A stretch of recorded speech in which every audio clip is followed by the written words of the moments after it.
dans l'exposé que je vais faire maintenant, je vais vous parler d'un algorithme particulier qui résout une famille particulière aussi de problèmes inverses. Et donc, surtout, je vais essayer de discuter l'étude du comportement de cet algorithme. Donc, est-ce qu'on peut comprendre si cet algorithme fonctionne ou pas, en fait. Et donc, bon, l'algorithme, vous allez le voir dans la suite, ça sera un algorithme qu'on appelle la méthode des projections alternées, qui est un algorithme assez ancien. La famille de problèmes inverses à laquelle on va s'intéresser, c'est la famille des problèmes de reconstruction de phase, que je définirai. Mais en fait, ce que je voudrais dire tout de suite, c'est que les problèmes de reconstruction de phase dont je vais parler, c'est un cas particulier d'une famille beaucoup plus grande de problèmes inverses, qu'on appelle les problèmes de reconstruction de matrices de Baran. Et ces problèmes de reconstruction de matrices de Baran ont suscité beaucoup d'intérêt ces dernières années, et en particulier, il y a eu récemment des développements algorithmiques assez importants. Et donc, bon, le cas particulier que je vais présenter des projections alternées pour la reconstruction de phase, il faut voir ça un peu comme un exemple assez spécifique, avec des propriétés à part, bien sûr, mais qui s'inscrit dans une théorie plus générale et encore pas très bien comprise.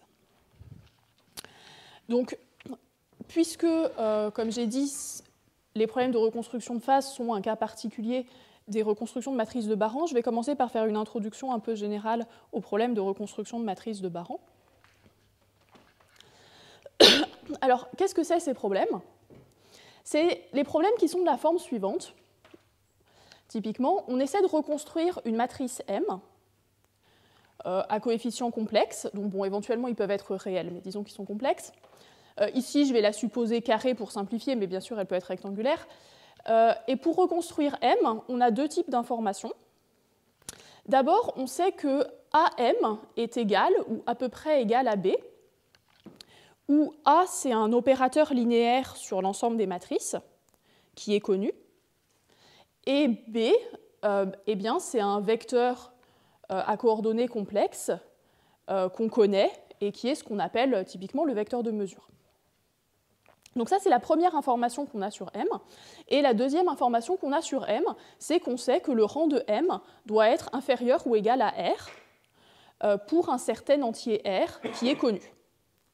Alors, le régime de paramètres auquel on va s'intéresser, c'est quand la dimension de l'image de A, qu'on appelle M, est beaucoup plus petite que n carré. Donc, c'est-à-dire l'opérateur A, il est forcément non injectif, et donc la contrainte linéaire ou affine AM égale B, à elle seule, n'est pas suffisante pour déterminer M, loin de là. Et donc la contrainte de rang est vraiment utile si on veut espérer reconstruire M de manière exacte. Et donc, pour que la contrainte de rang soit utile, on va supposer dans tout l'exposé que R est plus petit que N, et même bien plus petit que N. Donc si on n'a pas d'hypothèse sur A, si A peut être n'importe quoi, choisi de manière assez adversariale, ce problème-là, il est a priori NP difficile. Donc il n'y a pas de chance, enfin, c'est peu probable qu'on puisse trouver des algorithmes qui résolvent ce problème-là dans tous les cas de manière satisfaisante. Donc ce qu'on va faire, c'est qu'on va se placer dans un cadre probabiliste. On va supposer que l'opérateur A, il est choisi de manière aléatoire, parmi un ensemble d'opérateurs linéaires possibles. Et on va seulement essayer de trouver des algorithmes qui résolvent ce problème-là avec grande probabilité. Donc des algorithmes qui vont marcher pour la plupart des choix de A, mais peut-être pas pour certains cas particuliers. Deux exemples particuliers dans cette classe de problèmes de reconstruction de matrices de Baran, il y en a d'autres, hein, mais c'est d'abord la complétion de matrice. La complétion de matrice, ça consiste à reconstruire une matrice M à partir d'un sous-ensemble de ses coefficients.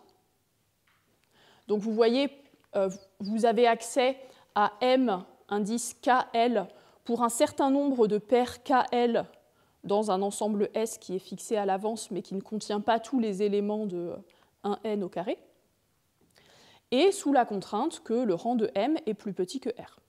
Donc il s'agit de compléter une matrice dont vous observez certains coefficients et pas les autres. Et le deuxième problème, c'est le problème de synchronisation, où vous voulez reconstruire un vecteur U à coordonnées complexes. Alors, sous l'hypothèse que chacune des coordonnées de U vaut 1, et de module 1, pardon, donc chaque coordonnée de U est de la forme E puissance Iθ, et l'information que vous avez sur U, c'est que vous pouvez mesurer la différence de phase entre UK et UL pour tout K et L, mais vous avez accès seulement à la différence plus du bruit. Donc la différence de phase, vous l'observez avec beaucoup d'erreurs. Alors, ce problème-là, a priori, vu qu'il s'agit de reconstruire un vecteur et pas une matrice, et qu'il n'y a pas de contrainte de rang, ce n'est pas évident pourquoi ça appartient à la classe des reconstructions de matrices de Baran, mais bon, on peut voir que ce problème-là peut se reformuler sous une forme équivalente qui consiste à reconstruire une matrice de Baran, et on verra plus ou moins l'équivalence dans la suite. Alors, bon, juste une remarque. La contrainte AM égale B, ou AM à peu près égale à B, c'est une contrainte affine. Donc c'est une contrainte moralement qui va être assez simple, assez sympathique. Le problème dans ce problème-là, il vient vraiment de la contrainte de rang. Parce que le rang, ce n'est pas du tout une opération. C'est pas du tout une opération linéaire, un opérateur linéaire sur l'ensemble des matrices. Et en plus, l'ensemble des matrices dont le rang est inférieur ou égal à un certain R, a priori, n'est même pas un ensemble convexe. Donc ici, on a un problème qui est non convexe. Et les problèmes non convexes, en général, s'ils n'ont pas des propriétés assez sympathiques, on ne sait pas comment les résoudre de manière certaine.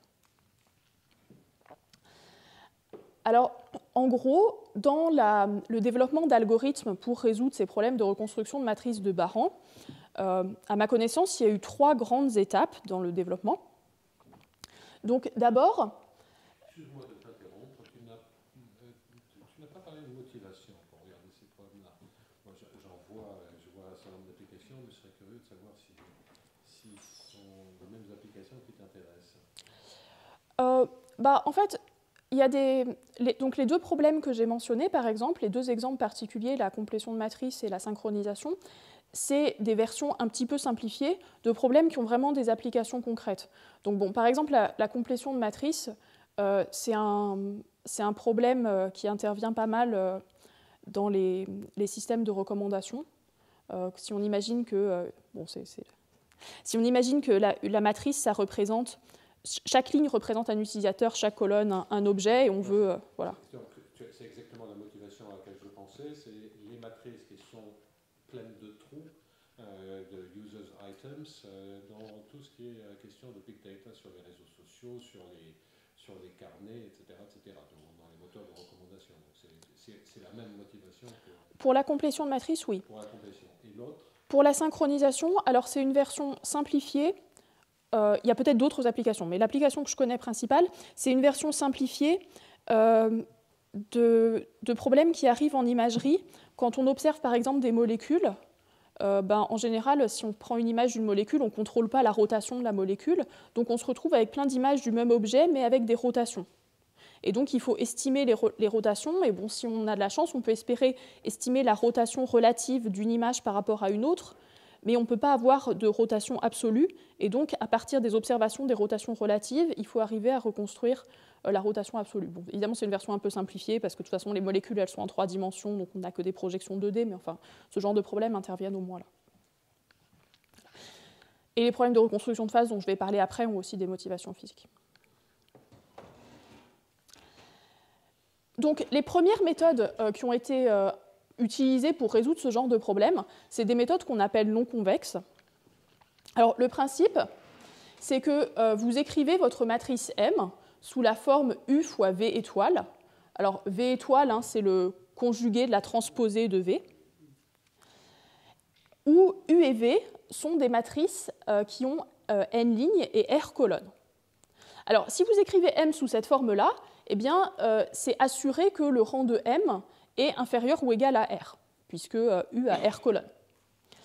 Par contre, évidemment, il faut choisir U et V de sorte que la contrainte A de M égale B soit à peu près vérifiée. Et pour ça, eh bien, ce qu'on fait, c'est qu'on on se fixe un critère raisonnable qui dépend de la différence typiquement entre A de UV étoile et B. Et puis, on essaie d'améliorer progressivement les facteurs U et V avec éventuellement une méthode un peu naïve pour satisfaire le critère de mieux en mieux. Et ce qu'on espère, c'est qu'une fois qu'on a bien optimisé U et V, eh bien, la matrice UV étoile, elle satisfait la contrainte A de UV étoile égale B. Alors, ces méthodes-là, en général, elles sont assez intuitives, faciles à implémenter, relativement rapides. Mais par contre, l'inconvénient, bien sûr, c'est qu'a priori, comme le problème n'est pas convexe, quand on optimise U et V, c'est possible qu'au bout d'un moment, on se retrouve coincé sur une paire UV qu'on n'arrive plus à optimiser et qui, néanmoins, ne satisfait pas la contrainte A de UV étoile égale B. Alors, pour contourner ce problème, il y a eu, dans les 10 dernières années à peu près, l'introduction de ce qu'on appelle les méthodes convexifiées. Donc, le principe des méthodes convexifiées, c'est qu'on remplace la contrainte rang de M inférieure ou égale à R par une approximation convexe. Donc, on se retrouve avec un problème approximé. Le problème approximé, lui, il est convexe. Donc, du coup, ça fait qu'on peut le résoudre avec des algorithmes, disons, qui fonctionnent en temps polynomial.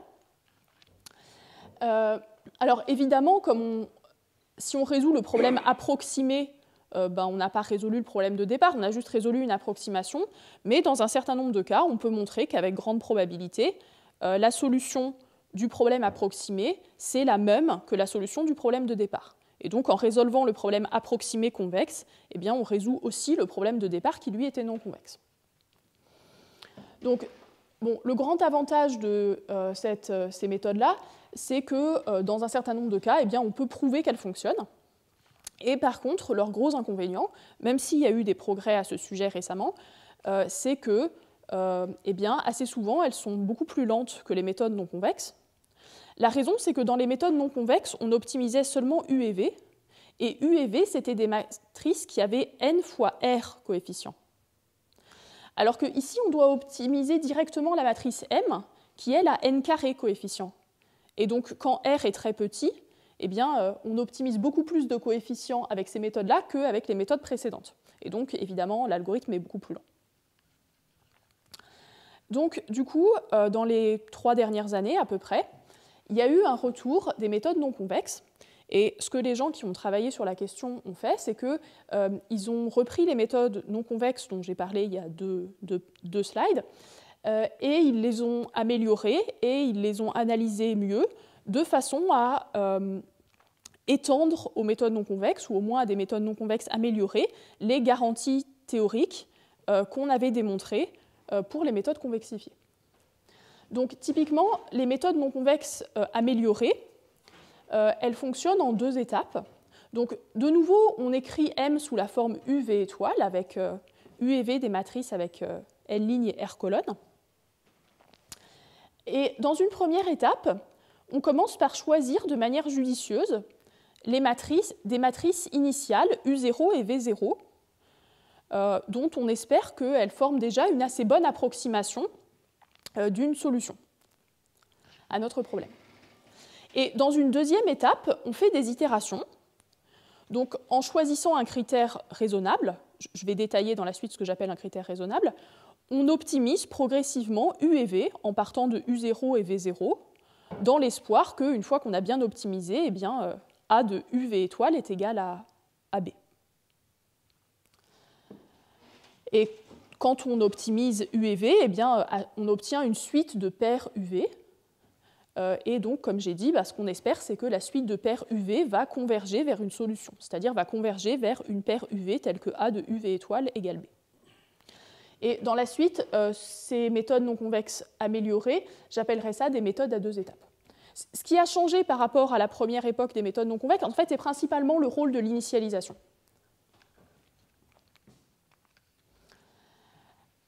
Alors,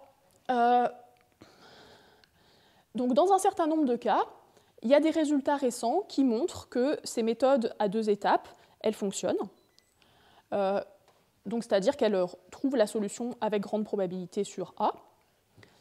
Donc c'est le cas notamment dans un problème que je n'ai pas introduit qui s'appelle le matrix sensing. C'est le cas aussi pour le problème de complétion de matrice dans certains régimes.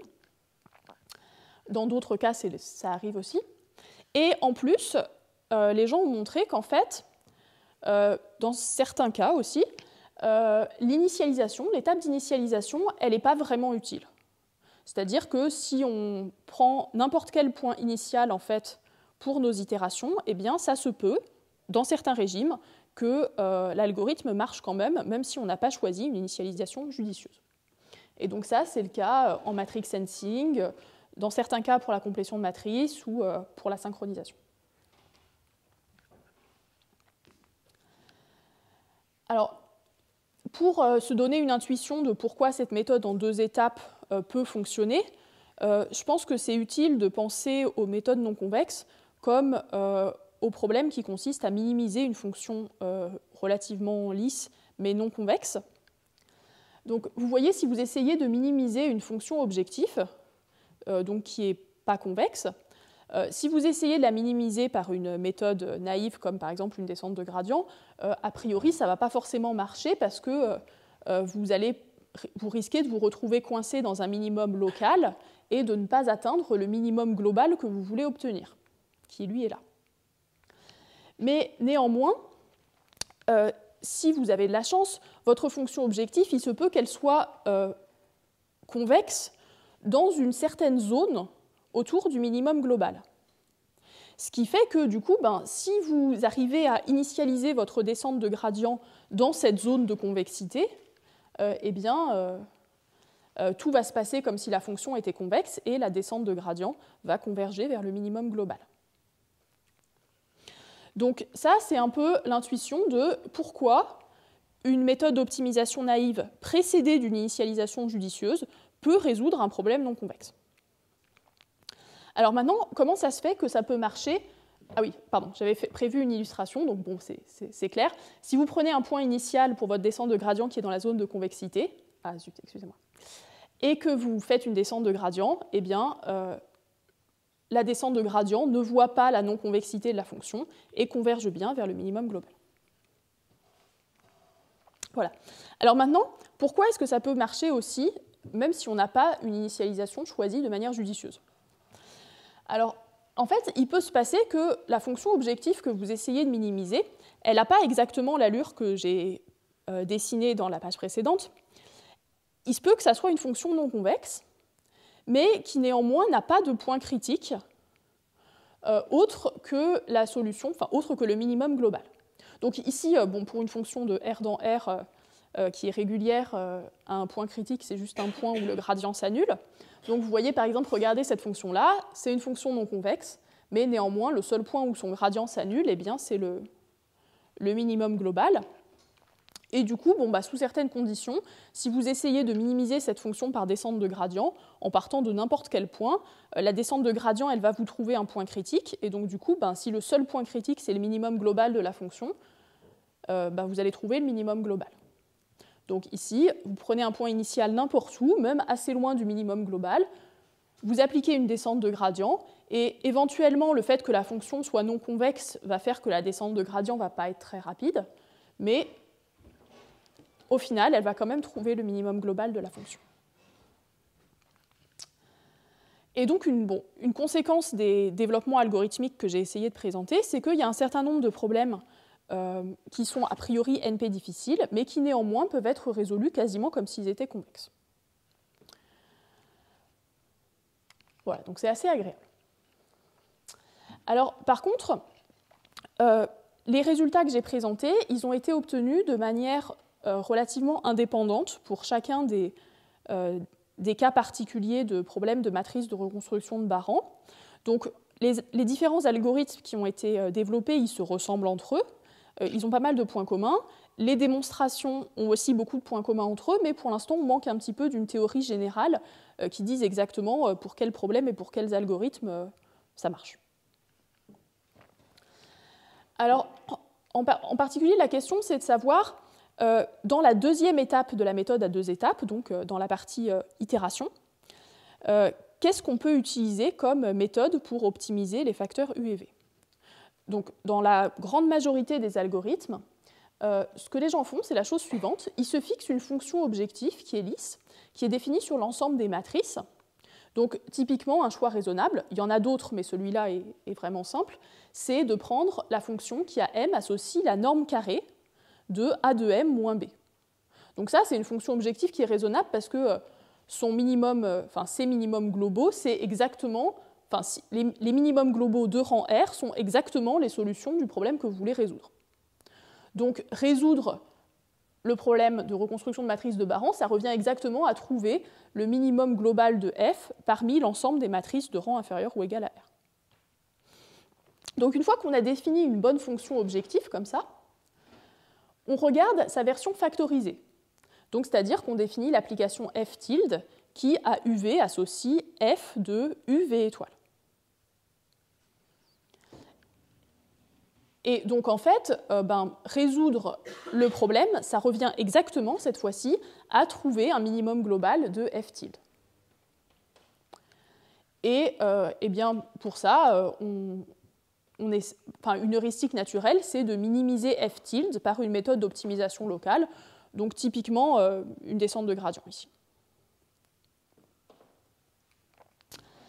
Donc, beaucoup d'algorithmes parmi ceux que j'ai mentionnés, reposent sur ce principe-là. Et comme je l'ai dit, on n'a pas énormément de théories plus générales.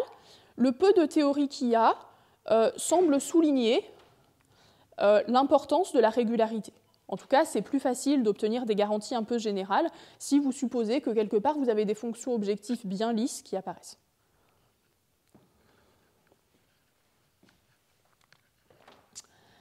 Alors, dans la suite de cet exposé, ce que je vais faire, c'est que je vais parler donc d'un cas particulier de problème de reconstruction de matrice de Baran qui s'appelle les problèmes de reconstruction de phase. Et je vais vous parler de la méthode des projections alternées qui résout ce genre de problème, qui essaie de résoudre ce genre de problème. C'est une méthode qui est connue depuis longtemps, mais on peut la voir comme un cas particulier du schéma à 2 étapes que j'ai présenté précédemment. Et alors, cet algorithme, il a la particularité que, même s'il rentre dans le cadre à 2 étapes que j'ai présenté, il a quand même quelques différences par rapport aux autres algorithmes qui rentrent dans ce cadre. En particulier, la méthode qui est utilisée pour les itérations, alors déjà, elle ne repose pas explicitement sur une fonction objective, et surtout, la méthode qu'on utilise à chaque itération, elle est assez fortement non lisse. Alors, ce n'est pas exactement clair de savoir si c'est le fait que ça soit non lisse qui fait que cette méthode se conduit de manière un petit peu différente que les méthodes dont j'ai parlé précédemment, mais en tout cas, ce qu'on voit, et ce que je vais essayer d'expliquer dans la suite de l'exposé, c'est que cet algorithme, il a un comportement qui est assez proche des algorithmes dont j'ai parlé précédemment, mais qui n'est pas non plus identique, dans le sens que si vous utilisez donc, dans la première étape une initialisation vraiment judicieuse, l'algorithme fonctionne avec grande probabilité. Et donc ça, c'est la même chose que pour les algorithmes que j'ai discutés précédemment. Par contre, si vous enlevez l'initialisation judicieuse, il se trouve qu'il y a des points critiques. Donc c'est-à-dire, vous ne pouvez pas dire que pour n'importe quel point initial de vos itérations, l'algorithme va fonctionner. Ça, c'est pas vrai. Il semble que ça ne soit pas vrai. Mais néanmoins, l'algorithme il fonctionne quand même si vous choisissez un point initial, disons, suffisamment aléatoire. Donc l'algorithme a l'air de fonctionner pour beaucoup de points initiaux, mais pas tous. Et donc ça, c'est un comportement qui est un petit peu particulier parmi les algorithmes qui avaient été précédemment étudiés. Alors, je vous préviens, la partie l'algorithme fonctionne s'il est bien initialisé, ça sera quelque chose de rigoureux, il y a un vrai théorème avec des hypothèses et tout. Et par contre, la partie où on ne suppose pas que l'initialisation de l'algorithme est particulièrement soignée, eh bien cette partie-là, ça sera surtout des conjectures et des résultats numériques parce que voilà, c'est tout ce que j'ai. Est-ce que vous avez des questions jusque-là ? Alors, donc, dans la suite, du coup, je vais définir d'abord ce que sont les problèmes de reconstruction de phase, ce que c'est que la méthode des projections alternées. Ensuite, je présenterai le résultat qui dit que la méthode des projections alternées fonctionne si elle est bien initialisée. Et dans une troisième partie, je discuterai de ce qui se passe si on n'a pas de bonne initialisation. Alors, qu'est-ce que c'est qu'un problème de reconstruction de phase? Alors, bon, on peut formuler les problèmes de reconstruction de phase en dimension infinie, si on veut. Enfin, on peut donner une formulation plus générale que ce que je vais présenter ici, mais je vais me limiter à la dimension finie, pour simplifier. Et donc, en dimension finie, un problème de reconstruction de phase, c'est n'importe quel problème qui a la forme suivante.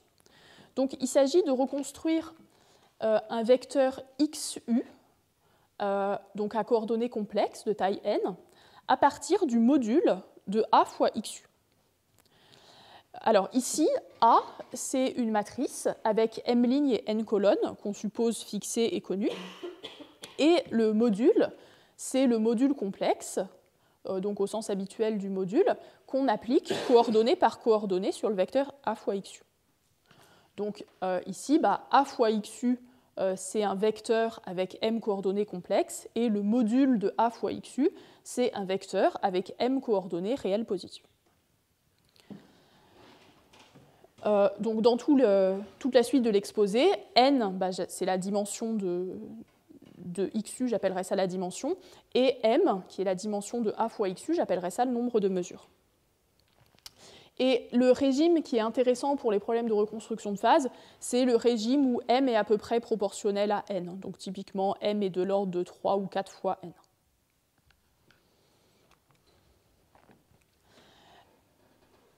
Avant de continuer, bon, une remarque technique. Vous voyez qu'il y a une ambiguïté nécessaire dans ces problèmes de reconstruction de phase, parce que si vous choisissez un nombre complexe alpha de module 1 et que vous multipliez XU par alpha, eh bien, comme la multiplication par A commute avec la multiplication par alpha, et que le module de alpha fois AXU, c'est le module de A fois XU, eh bien, vous voyez que vous ne pouvez pas différencier XU de alpha fois XU. Et donc, du coup, on ne va jamais essayer de reconstruire exactement XU, on va juste essayer de reconstruire XU à multiplication par un complexe unitaire près, et donc on appellera ça la reconstruction à une phase globale près. Donc, dans toute la suite de l'exposé, quand je parlerai de reconstruction, il faudra sous-entendre à une phase globale près.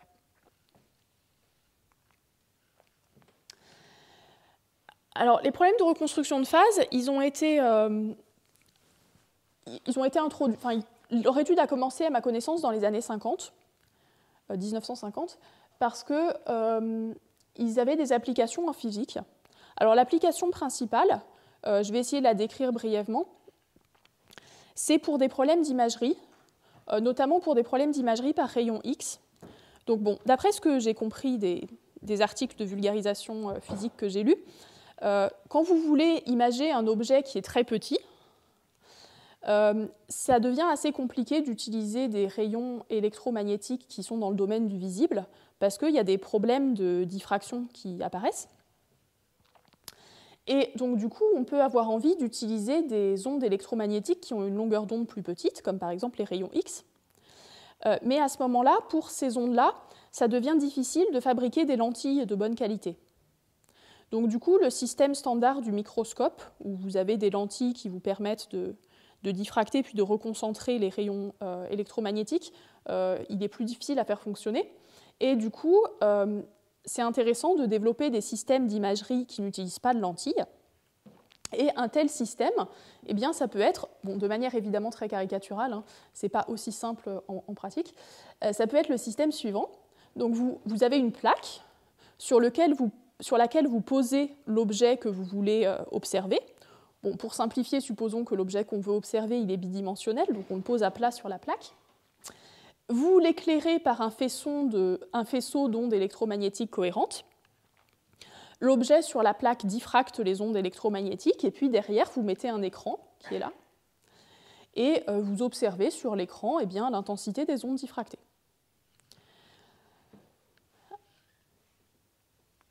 Sous certaines approximations, on peut montrer que l'intensité des ondes électromagnétiques qu'on enregistre sur l'écran, c'est à peu près le module de la transformée de Fourier de l'image que vous voulez observer, donc c'est-à-dire de l'objet. Et ici, on n'observe que le module, parce qu'en fait, la phase, eh bien, c'est la phase de l'onde électromagnétique, elle bouge trop vite, et les appareils de mesure qu'on a ne peuvent pas l'observer de manière fiable, apparemment. Donc, du coup, si vous voulez reconstruire une image de votre objet, eh bien, il suffit de reconstruire un signal à partir du module de sa transformée de Fourier. Et ça, c'est exactement un problème de reconstruction de phase. Où ici, la matrice A, elle décrit la transformée de Fourier. Il y a d'autres motivations, notamment en traitement de signaux audio.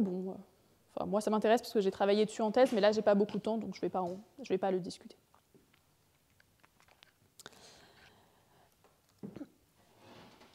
J'ai dit que les problèmes de reconstruction de phase étaient un cas particulier de problème de reconstruction de matrice de Baran, mais jusqu'à présent, il n'y a pas de matrice vraiment, on n'essaie pas de reconstruire une matrice, donc ce n'est pas évident. Alors, je vais expliquer brièvement pourquoi est-ce qu'on peut voir les problèmes de reconstruction de phase comme un cas particulier de problème de reconstruction de matrice de Baran.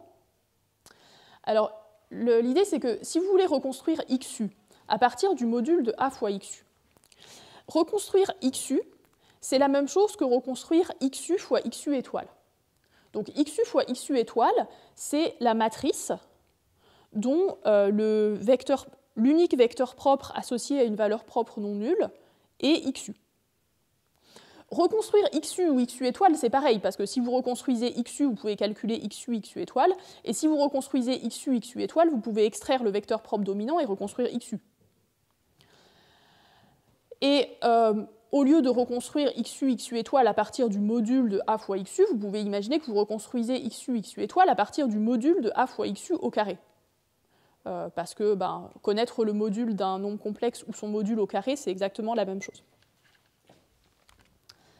Et il se trouve maintenant que le module de A fois XU au carré, on peut écrire ça comme sous la forme A fois XU, XU étoile, où le A calligraphique, c'est une certaine application linéaire définie sur l'ensemble des matrices de taille n fois n. Du coup, ce problème-là, il est équivalent à reconstruire une matrice M, donc carrée à coefficient complexe, hermitienne, dont le rang est 1. Il faut que le rang soit 1 pour qu'elle s'écrive sous la forme XU, XU étoile, et sous la condition que A calligraphique de M, c'est égal au module de A fois XU carré. Et ici, on a exactement un problème de reconstruction de matrice de Baran. Donc ici, on a une matrice M qui vérifie des contraintes linéaires et dont le rang doit être inférieur ou égal à 1. Du coup, ça fait que le développement d'algorithmes pour les problèmes de reconstruction de phase a largement suivi l'évolution que je décrivais dans l'introduction pour les problèmes de reconstruction de matrices de Baran en général. Donc, dans un premier temps, il y a eu des méthodes non convexes qui avaient été introduites notamment par les physiciens qui travaillaient sur les applications des problèmes de reconstruction de phase. Donc c'était des méthodes simples, intuitives, mais dont le comportement n'était pas très bien compris. On ne savait pas quand est-ce qu'elles marchaient et quand est-ce qu'elles ne marchaient pas.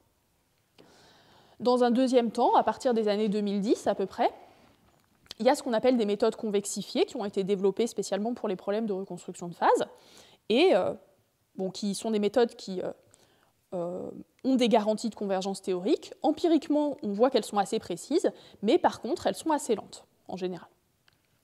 Et maintenant, dans les 3 dernières années à peu près, il y a eu un retour vers les méthodes non convexes, et donc les gens qui ont travaillé sur la question ont essayé d'améliorer les méthodes non convexes selon le schéma en 2 étapes que j'ai décrit dans l'introduction, et ils ont essayé de les analyser mieux pour comprendre quand est-ce qu'elles fonctionnaient et quand est-ce qu'elles ne fonctionnaient pas. Parmi les méthodes non convexes de la nouvelle génération, il y en a plusieurs qui ont été développées, mais la plus connue, parce que c'est la première sans doute, elle s'appelle Wirtinger Flow et je vais expliquer rapidement son principe. Alors, donc dans Wirtinger Flow, vous écrivez M sous la forme x0, x0 étoile. Donc ici, x0, c'est un vecteur, donc c'est une matrice avec n lignes et une colonne. Et ensuite, d'abord, dans une première étape, vous choisissez de manière judicieuse un bon point de départ x0, et ensuite, dans une deuxième étape, vous faites des itérations, c'est-à-dire qu'en partant de x0, vous essayez d'améliorer votre estimé actuel vous essayez d'améliorer progressivement x0 jusqu'à ce que la matrice M qui est égale à x0, x0 étoile, eh bien, elle satisfasse la contrainte linéaire que vous avez. Et pour améliorer progressivement x0, eh bien, ce que fait Wirtinger-Flow, c'est qu'il regarde la fonction objectif non convexe que j'ai déjà introduite pour les problèmes de reconstruction de matrices de Baran en général, donc c'est-à-dire le carré de la norme de la différence entre a de x étoile et le module de a fois xu au carré. Et Wirtinger-Flow essaie de minimiser cette fonction par descente de gradient. Voilà.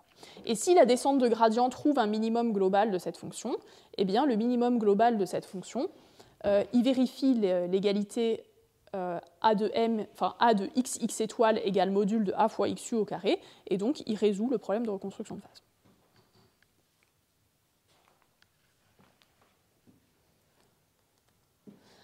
Alors, les garanties théoriques qui ont été établies pour Wirtinger-Flow, c'est les suivantes.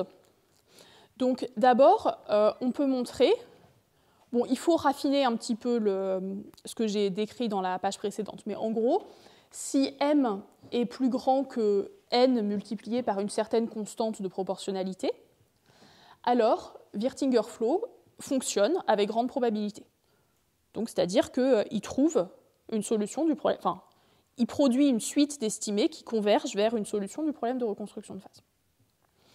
Et en plus, ça a été établi plus récemment, on peut montrer que si on enlève l'initialisation judicieuse, eh bien, sous réserve que m soit plus grand cette fois que n fois la constante de proportionnalité fois des facteurs logarithmiques en n, eh bien, l'algorithme continue de fonctionner avec grande probabilité, quel que soit le point initial qu'on a choisi.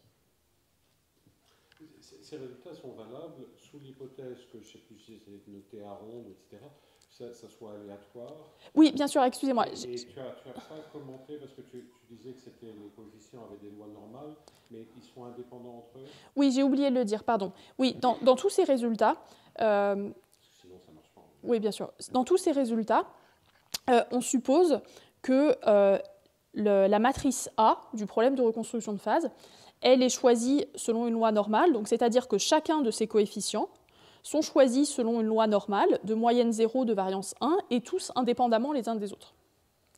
Il y a eu des travaux pour étendre un petit peu ce genre de résultats à des distributions un petit peu plus complexes, mais en général c'est assez difficile. Le cas gaussien, enfin, avec des coordonnées indépendantes, commence à être relativement bien compris. Les autres cas, pour le coup, c'est très ouvert.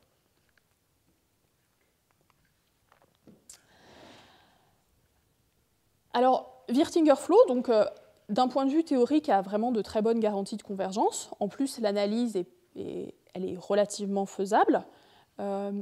Mais bon, numériquement, on voit que c'est un algorithme qui marche bien, mais il ne marche pas vraiment mieux que les autres méthodes de reconstruction de phase qui étaient utilisées avant sans garantie de convergence.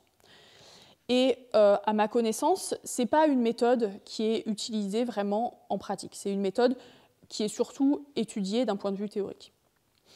Alors ici, je vais parler d'un autre algorithme qui, lui, au contraire, est un algorithme qui est aussi une méthode non convexe, mais qui, lui, est un algorithme qui est très connu, qui est utilisé depuis longtemps, qui est la méthode des projections alternées.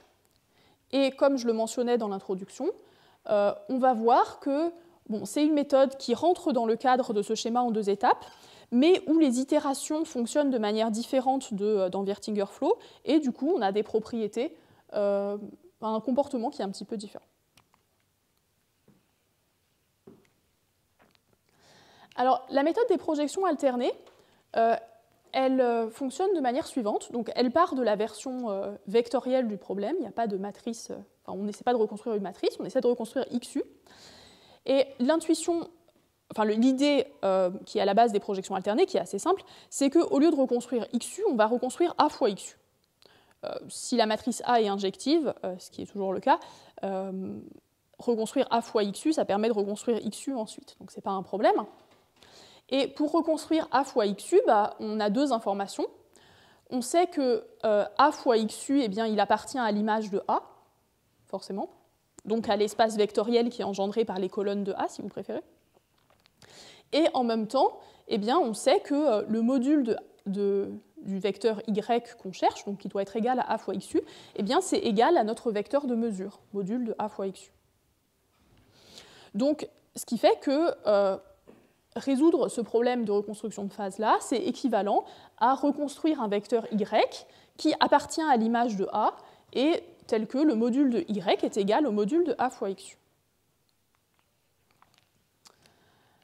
Pour résoudre ce problème, il y a une heuristique assez naturelle, c'est de commencer par choisir un Y0 n'importe lequel, enfin pas forcément n'importe lequel, mais on choisit Y0 d'une certaine manière.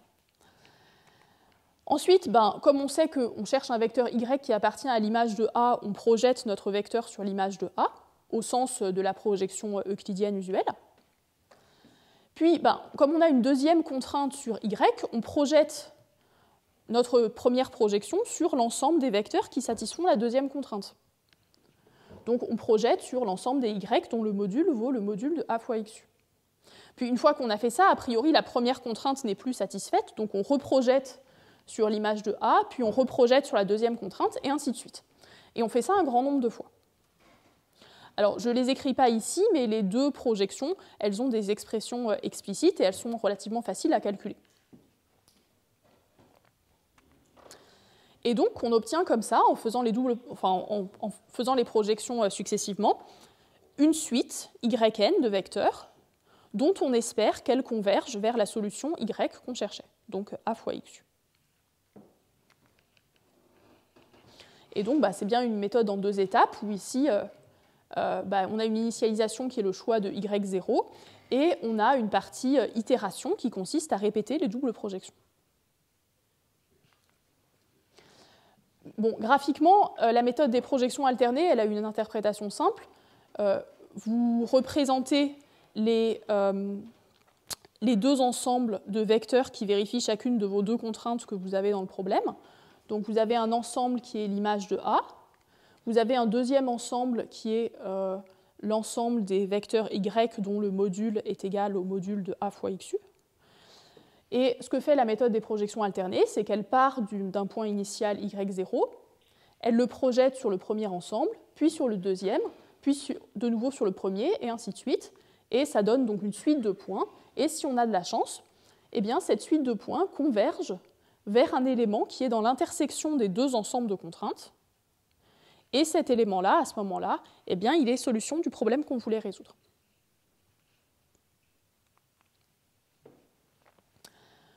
Donc cet algorithme, il a été introduit par Gershberg et Saxton dans les années 70, au début des années 70. Il a été beaucoup utilisé depuis parce qu'il a l'avantage d'être assez intuitif, d'être vraiment facile à implémenter. Il est assez flexible aussi dans le sens que si vous avez des informations supplémentaires sur votre vecteur XU, vous pouvez les incorporer simplement dans l'algorithme. Et je ne sais pas si je l'ai dit, il est relativement rapide. Et ce qu'on va voir dans cet exposé, c'est que, donc, toujours sous la contrainte que la matrice A elle soit gaussienne, si on initialise correctement l'algorithme, alors il fonctionne avec grande probabilité. Et par contre, si on choisit le point Y0 de manière arbitraire, eh bien, c'est possible à ce moment-là que l'algorithme échoue, parce qu'il y a des mauvais points critiques. Donc si on a vraiment mal choisi notre point initial, l'algorithme ne va pas marcher. Mais néanmoins, si on choisit le point initial Y0 un peu au hasard, eh bien, on observe numériquement que ça marche quand même avec grande probabilité. Et oui. J'ai un trouble, ce que tu dis est très clair, mais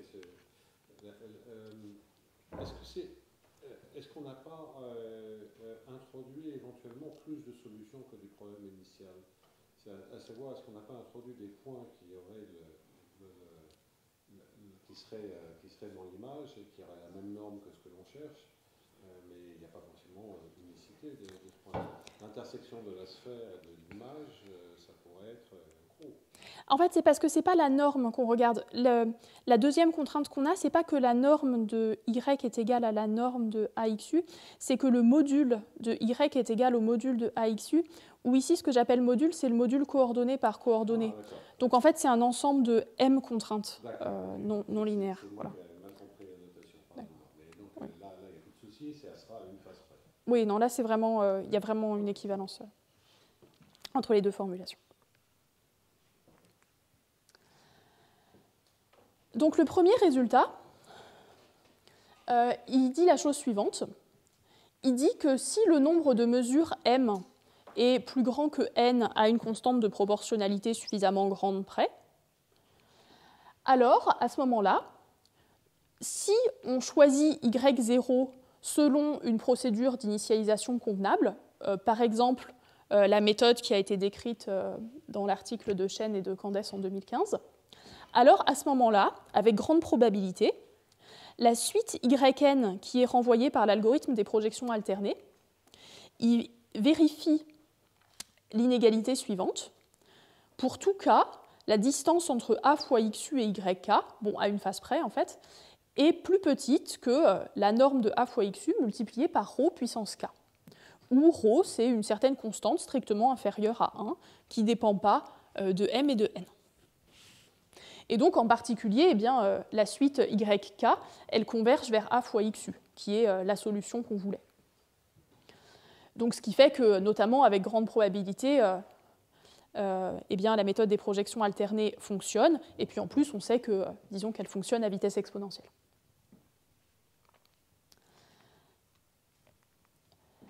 Le fait, je l'ai brièvement mentionné au début, mais le fait que m soit de l'ordre de n à une constante de proportionnalité près, c'est optimal à la valeur de la constante près. Bon, c'est un algorithme qui est, comme je l'ai dit, qui est largement connu en pratique, donc du coup, il avait déjà été un petit peu étudié. Donc, il y avait une littérature sur le sujet. Alors, notamment, il avait été étudié par Noll et Rompierre. Noll et Rompierre ont montré que, alors pour le coup, pour des distributions de probabilité vraiment très générales sur A, la méthode des projections alternées fonctionne si y0 est assez proche de la solution. Donc si on a une très bonne initialisation, on savait déjà que la méthode des projections alternées fonctionnait forcément. Par contre, Noll et Rompierre n'avaient pas d'estimation sur à quel point y0 devait être proche de la solution, ce qui fait que du coup, il n'y avait pas a priori d'initialisation réaliste qui permettait d'assurer que la méthode des projections alternées fonctionnait en se basant seulement sur le résultat. Il y avait eu un article aussi plus ancien de Netrapalli, Jain et Sanghavi qui avait montré quasiment le même résultat que celui que j'ai énoncé sur la page précédente, à un facteur logarithmique près, mais sous l'hypothèse que la matrice A était retirée à chaque itération de l'algorithme. Donc, c'est-à-dire, à chaque fois que vous faites une double projection, vous rechoisissez une matrice A et vous supposez que vous avez accès au module correspondant. Bon, ce qui est quelque chose qui est très rarement le cas en pratique, a priori.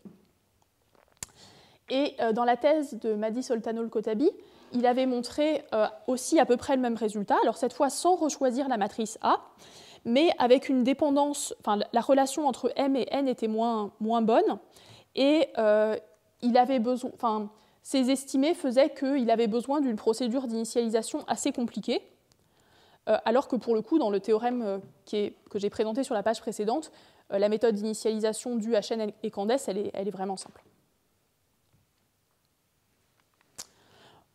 Voilà, et donc ici, bon, par contraste, on a la dépendance de M par rapport à N qui est essentiellement optimale, et puis l'algorithme, il est réaliste, on ne retire pas N, on retire pas A à chaque étape, et on a une méthode d'initialisation qui est assez simple.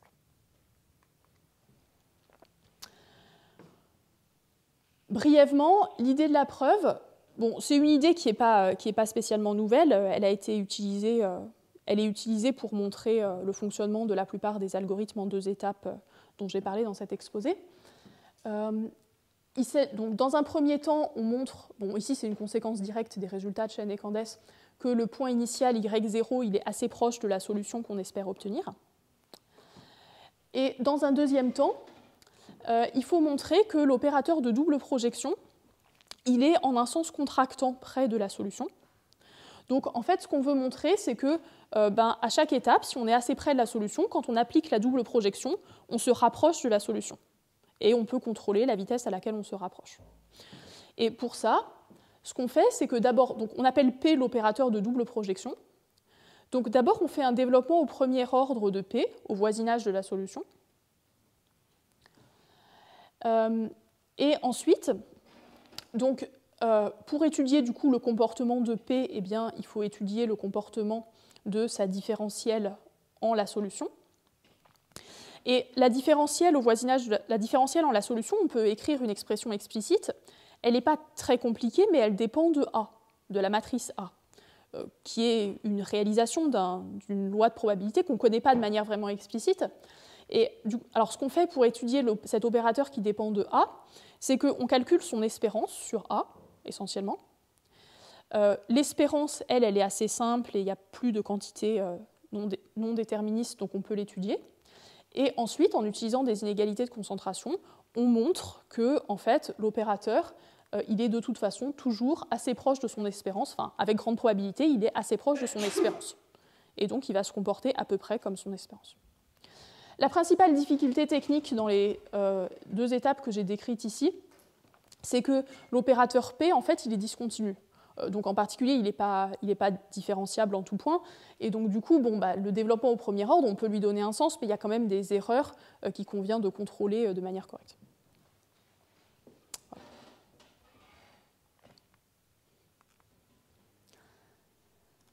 Maintenant, qu'est-ce qui se passe si on remplace l'initialisation judicieuse par une initialisation quelconque? Alors ici, sur cette figure, j'ai représenté, en fonction de la dimension n, le nombre de mesures m qu'il faut pour que l'algorithme fonctionne au moins une fois sur deux. Et vous voyez que quand on utilise la méthode d'initialisation proposée par Chen et Candes, comme c'est prédit par notre théorème essentiellement, m augmente de manière linéaire avec n. On a une jolie droite. Et si, pour le coup, on enlève la méthode d'initialisation de Chen et Candes et on se contente de choisir le point initial de manière aléatoire, en suivant une loi de probabilité gaussienne, isotrope et tout, eh bien, on obtient la courbe suivante. Et vous voyez que ici, les deux courbes, la courbe rouge et la courbe bleue, elles ne sont pas exactement identiques. Si vous voulez utiliser une initialisation aléatoire, vous avez besoin d'un petit peu plus de mesures que si vous utilisez une initialisation choisie de manière judicieuse. Néanmoins, dans les deux cas, on a des droites dont les coefficients directeurs sont quand même à peu près du même ordre, et donc on voit bien que si on remplace au moins numériquement, il semble que si on remplace l'initialisation soignée par une initialisation aléatoire, eh bien, le régime aux constantes de proportionnalité près dans lequel l'algorithme fonctionne reste le même. Et donc on se dit que peut-être le théorème qu'on avait, il devrait fonctionner aussi si on remplace la méthode d'initialisation par juste une méthode d'initialisation aléatoire.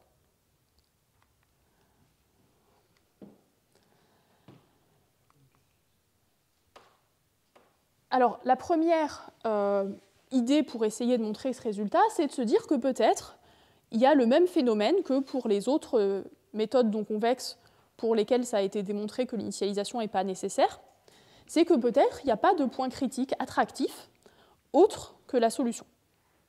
Donc en fait, ce qu'on peut plus ou moins montrer, c'est que la méthode des projections alternées, elle va forcément converger vers quelque chose. Enfin, en tout cas, disons que les itérés vont forcément avoir il y aura un point dans l'adhérence des... Enfin bref. En fait, de façon en pratique, elles vont toujours converger vers quelque chose. Et la chose vers laquelle elles convergent, disons qu'on peut appeler ça un point critique, on peut caractériser un peu les points vers lesquels il est possible que la méthode des projections alternées converge. Et peut-être que ce qu'on pourrait espérer montrer, c'est que, en fait, l'ensemble des points critiques, c'est juste la solution. Et donc à ce moment-là, si c'était juste la solution, puisque la méthode des projections alternées converge vers un point critique, elle convergerait forcément vers la solution. Alors, on peut montrer que si m est plus grand que n carré, multiplié par une certaine constante de proportionnalité, alors effectivement, les points critiques plus ou moins disparaissent. Enfin, en tout cas, disons que si on choisit n'importe quel point initial qui n'est pas dans une zone de petit volume où il peut éventuellement y avoir des problèmes, on est assuré que la méthode des projections alternées converge à vitesse exponentielle vers la solution. Mais ici, vous voyez que m doit être proportionnel à n carré. Et ça, c'est un régime qui n'a absolument aucun intérêt d'un point de vue pratique. On n'a jamais envie de prendre un nombre de mesures qui est de l'ordre de n carré. De toute façon, si on s'autorise à avoir un nombre de mesures qui est de l'ordre de n carré, on peut avoir des algorithmes de reconstruction qui sont beaucoup plus simples que la méthode des projections alternées. Donc, ce n'est pas très intéressant. Mais pourtant, il semble que ce théorème soit essentiellement optimal, dans le sens que numériquement, ce dont j'ai l'impression, c'est que si m est nettement plus petit que n carré, il y a des mauvais points critiques. Donc il y a des initialisations pour lesquelles l'algorithme échoue. Alors c'est difficile de tester numériquement la présence de mauvais points critiques, mais bon, pour des petites dimensions, on peut essayer de le faire. Et donc voilà ici, en échelle log-log, le nombre de mesures m en fonction de n pour lesquelles il semble qu'il n'y ait pas de point critique avec probabilité au moins 1,5.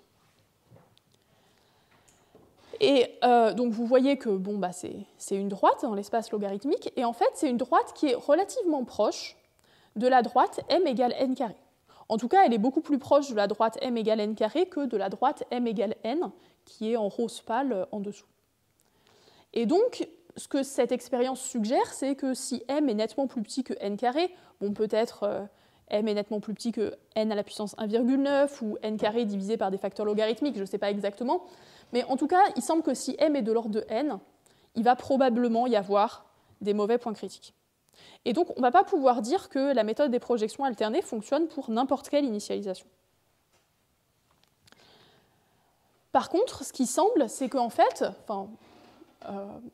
les mauvais points critiques, donc les points critiques qui ne sont pas la solution, les endroits où la méthode des projections alternées peut se coincer au lieu d'atteindre la solution, il semble qu'ils aient un très petit bassin d'attraction. Donc j'ai représenté, ici c'est une illustration très simpliste pour expliquer un peu ce qui peut se passer. Donc dans la projection alternée, vous avez deux ensembles de contraintes. Donc le premier, je le représente en bleu clair, c'est une sorte de paraboloïde avec juste une petite bosse ici. Et le deuxième ensemble de contraintes, c'est un hyperplan, enfin c'est un plan. Et donc vous, ce que vous voulez, c'est trouver un point dans l'intersection des deux ensembles de contraintes. Et vous voyez qu'ici, si vous utilisez la méthode des projections alternées, il y a un point critique. Au centre de la bosse, vous avez un point critique. Il y a un point où la méthode des projections alternées peut se coincer. Ce qui fait que si vous initialisez la méthode des projections alternées très près de la bosse, eh bien, elle va échouer. Mais néanmoins, la bosse, elle est toute petite. Donc si vous prenez un point initial pour votre algorithme de manière aléatoire, eh bien, il y a quand même assez peu de chances que vous arriviez près de la bosse. Et donc, du coup, la méthode des projections alternées, elle va quand même fonctionner avec grande probabilité. Mais bon, et c'est arriver à estimer la taille des bassins d'attraction, a priori, c'est assez difficile. Donc, ça reste une conjecture. Donc, la conjecture, précisément, c'est que pour n'importe quelle probabilité P0 fixée, qui peut être arbitrairement proche de 1, il existe une constante de proportionnalité, telle que si m est plus grand que n multiplié par cette constante de proportionnalité, donc c'est-à-dire dans le régime optimal, eh bien, si y0 est choisi aléatoirement, alors, avec grande probabilité, avec probabilité au moins P0, la méthode des projections alternées renvoie une suite YK qui converge à vitesse exponentielle vers la solution A fois XU. Et ici, choisir Y0 aléatoirement, eh bien, par exemple, ça veut dire choisir Y0 selon une loi de probabilité invariante aux rotations. Mais il y a sans doute d'autres lois possibles. Voilà, je vais m'arrêter là. Merci. Merci beaucoup.